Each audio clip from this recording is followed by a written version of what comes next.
இல்லையா?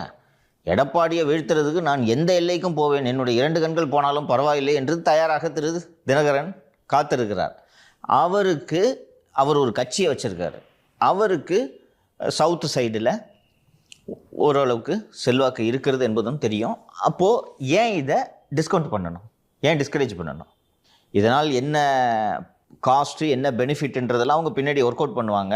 ஒருவேளை டிடிவி தினகரன் வருவதால் தலித்துகளின் வாக்குகளை இழக்க வேண்டுமா என்பதையெல்லாம் அவர்கள் ஆராய வேண்டும். இன்றைக்கி நாங்கள் வர்றேன் அப்படின்றதுக்கு ரெடியாக, அதுவும் விஜயோட குரலாகவே ஒருவர் பேசுகிறார் அல்லவா? ஆமாம், தாவேக திமுக இடையில் தான் போட்டி.